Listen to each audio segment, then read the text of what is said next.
my name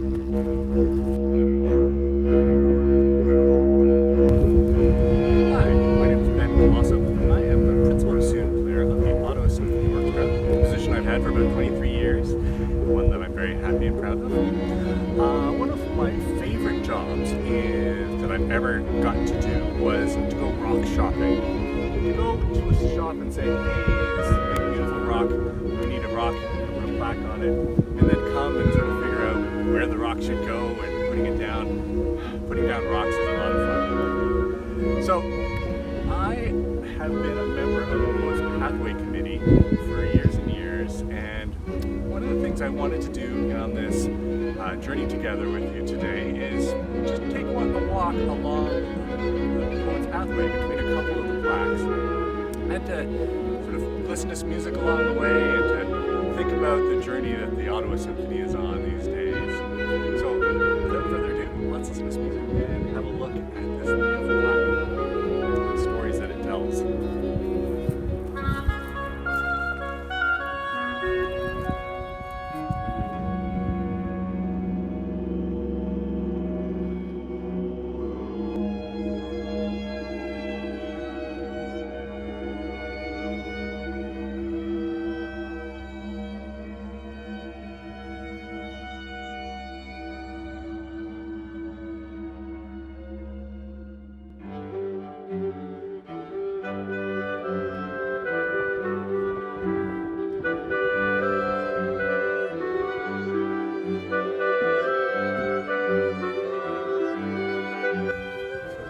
Starts here in Britannia, and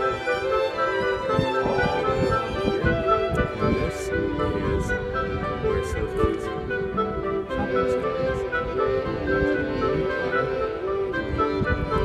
Here, walking in it.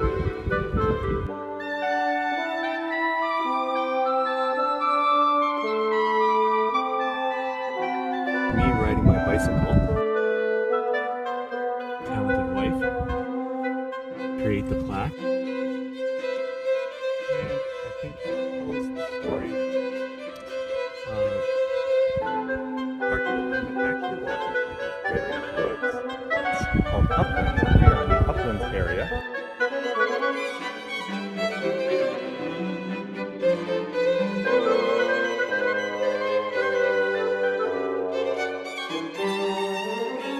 Odds are that he's actually talking about the Parliament building.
It's amazing to think the art that one creates can help inspire other people and help create more art and create discussions too.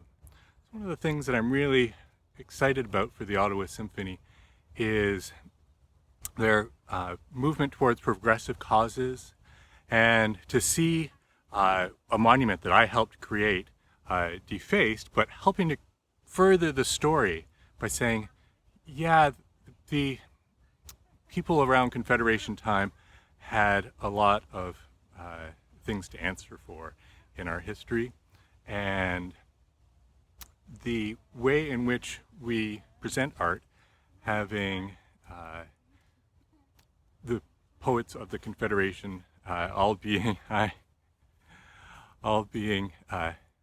white men, and then to think that the poet's pathway actually starts with Pauline Johnson's The Song My Paddle Sings. Pauline Johnson was a famous Mohawk poet and performer, and to consider starting the poet's pathway with a woman poet and a First Nations poet is really exciting. And the plaque that we are going to be walking to is probably the most special to me, and is also by a woman, Susie Harrison. So I look forward to hearing the stories that the Ottawa Symphony is going to be telling in a progressive manner, as well as the stories and the music that they play. And it's almost as interesting to consider how the poet that we don't celebrate on the poet's pathway is probably the most infamous poet, Confederation poet, and possibly the most infamous Canadian. So there's an interesting story there to unfold as well.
So here we are in November in an interesting Indian summer. Wonder what the story of Indian summer, and if the Indians, if the First Nations people still think it's nice to say Indian summer. Interesting stories about people like Pauline Johnson, who was the daughter of a Mohawk male and a Canadian female, and she would perform the first half of her show dressed in 18th century finery, and then the second half of her show dressed in her traditional Mohawk dress. You know, it's these interesting stories that we hear that make us consider that there's a balance to be had when it comes to how we tell stories, and it's inspiring to work with the likes of Jane Moore for the Poets Pathway and the Ottawa Symphony to see how these things go. And back when the pandemic just started, the National Arts Centre put out a great program for artists to help tell their stories, and this story that I told was in fact of the Ottawa Symphony's cancelled Leningrad symphony concert, the Shostakovich, that when it was created, they realized it was going to be this great piece that might help inspire the world to rise up against the forces of fascism. And it did just that. They smuggled it out of Leningrad while Leningrad was under siege, and Leningrad was under siege for 24 months, something like that. And while it was still under siege, they decided they were going to perform this piece that had made such an impression in London and New York. And they shelled the enemy positions just moments before the show so that they would have to be quiet as they recovered. And I continued telling the story about my experiences in the Diefenbunker. I was commissioned to perform in the Diefenbunker with Music and Beyond Festival, and it gave me a chance to sit in the CBC room where they would be broadcasting during the times of war or nuclear holocaust, and what would I want to play for people in such a situation like that. And it's the image of freedom and the individual that came to mind in Shostakovich's Ninth Symphony, which is our largest bassoon solo that I excitedly got to play with the Ottawa Symphony many years ago. And because my bassoon had been silenced, I decided, well, heck, I'm going to sing this tune then instead, and this is what that sounded like.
Was singing my tunes that I get to play in the orchestra to help me inform myself on how I think it should go. I like to sort of consider the story that might be behind the music as well.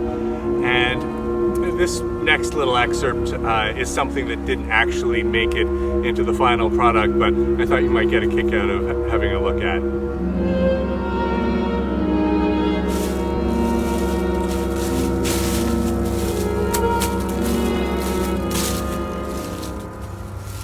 And in this particular story, the heroine is named Scheherazade, and she has to tell a story every night to the despicable captain who threatens to cut off her head if she doesn't entertain him that evening. Somehow, she fails to keep up ratings. Well, the first night, she tells a doozy. It's a great story. She, of course, tells a good story the first night. But on the second night, she's like, I better have a good backup story. I think I know another good story, but I'm going to go ask my friend Ben if he knows any good stories. So that afternoon, I had this conversation with her about something she might say if she really had to tell a good story. And it went something like this.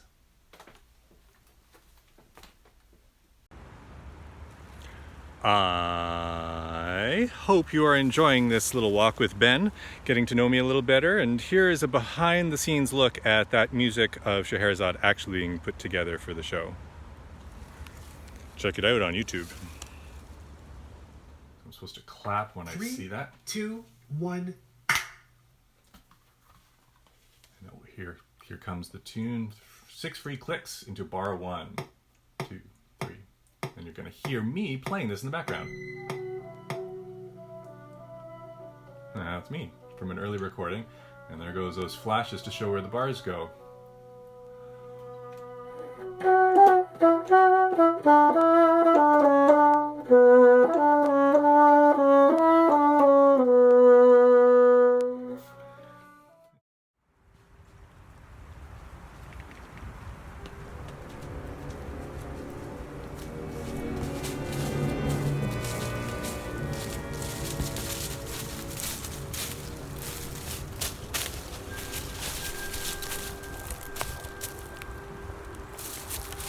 It's amazing the projects that get done with a lot of careful planning and hard work and enthusiasm.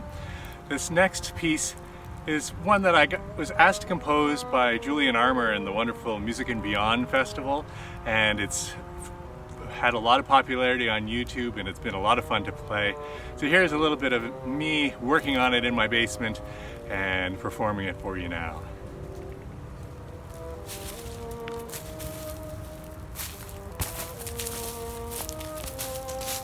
Here are my sketches in their messy writing, and here is the part that I'm working on. I just have a few more bars left to try to fit in at the end, which I'm a little bit flummoxed at because I want to make sure I can fit them in without it making it look too messy. Where Julian Armour said, hey, can you write a short piece of music for solo bassoon during the pandemic to do musical projects during when we have to maintain social distancing. And the idea of a 6,000-pound beast dancing around a little bit. Supposedly they have frills on the back of their neck that something might have something to do with mating rituals, which sounds awfully kind of romantic in a funny sort of way.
It's okay, pussycats. I just passed someone who was saying, wow, this is the right thing to be doing today because we could be sitting in front of our televisions watching Joe Biden lose the election. Say it didn't happen. Okay, good. Please. So it's amazing to think all the hard work that goes into creating paths like this, and they're just maintained by people in the community. And it's this kind of work that builds up over time that helps us all enjoy nature. When I think about the inspirations for Dinosaurs, it's not hard to see that the terrors and uncertainty of COVID played a big part in what I was going through and really helped shape that piece. And I think green spaces like this have been inspiring artists for generations, and that is basically the impetus of the Poets Pathway, is that we created a monument to Canada's poets because they were writing about nature most of the time. At least Confederation ones were. I think it's a great time when we can focus so much of our energies on these kinds of projects to try to be creative and to do interesting things and to explain what it is that we do. So that's what I'm doing here, and there's a glimpse of what I'm doing for aspiring young bassoonists to help them along in their journey. There's my journey.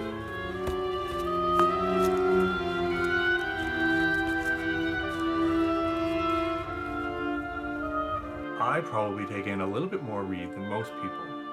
And when you play a little higher on the instrument, you won't have to think about for this class, you would end up taking a little bit more in. And always try to put the reed so that you look like a clown when you hold it up like that.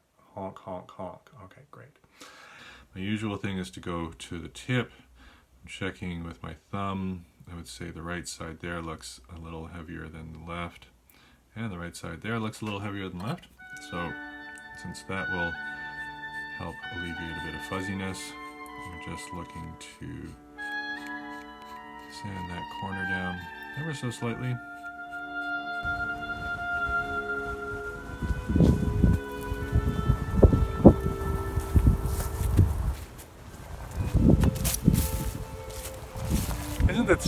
Isn't this just the nicest trail marker you've ever seen? There's a bunch of these on this trail. It's a wonderful tribute to the person who helps support this trail. So, I've had the great experiences writing this month as well, these last couple of months, working on a piece for a whole racket of bassoons, which is wonderful for the Brook Valley Bassoon Days camp, as well as music for a woodwind quintet and the Differently Abled. So here's a bit of a glimpse at what that's all about.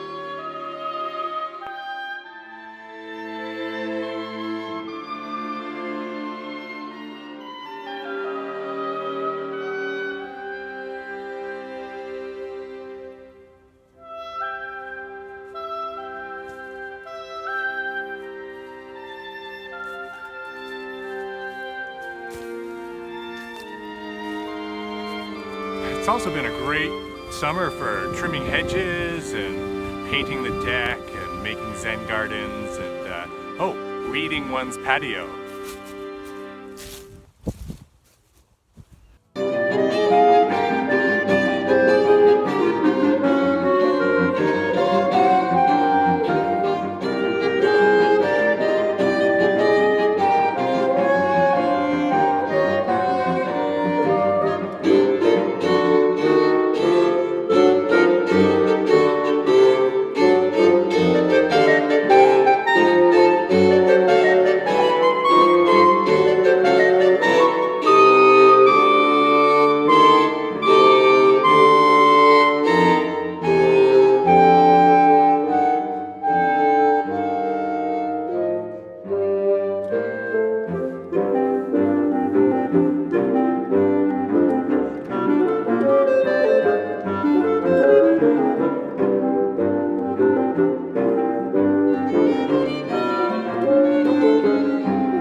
So on this eve of President Trump leaving the United States office, hopefully for good, possibly the most evil American of all time, who is the most evil Canadian of all time, do you think? And he's also a Confederation poet? These kinds of stories are important to tell and consider, so by all means, once you finish watching this, Google DC Scott and see what you find and see what you think. It's a very interesting and complex story that we have to tell ourselves as a nation when we are looking into these things. So, on a lighter note, you might be wondering why I'm kicking around this little red ball. What's with the little red ball? Well, another one of my creative pursuits is the sport that my friend Vincent and I invented called flatball. It comes in two guises, and the one that I'm more responsible for is flatball golf. So, it's a pretty simple game. I think this is a par 2. See if I can hit my backpack out there in the middle of the pathway. Here I go.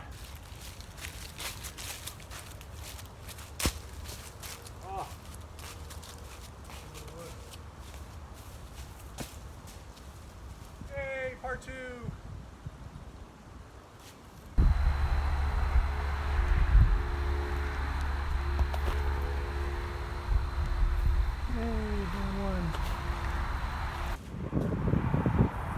And my creative project that I should probably be most enthusiastic to tell you about is the release of my second album, Fever Lines, done with the Prisme Ensemble.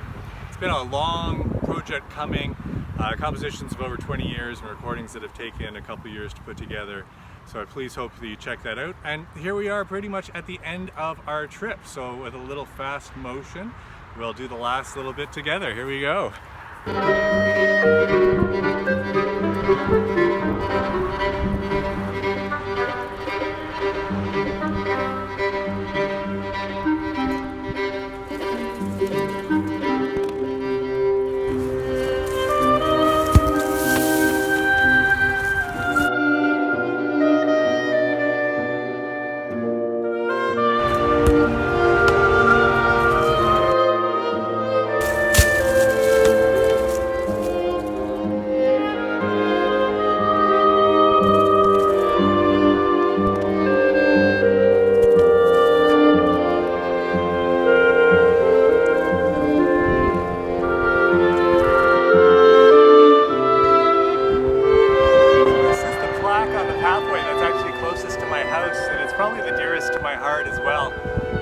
Confluence of a great number of paths that come together, the electrical right-of-way, the train tracks, this bicycle path, and Sawmill Creek.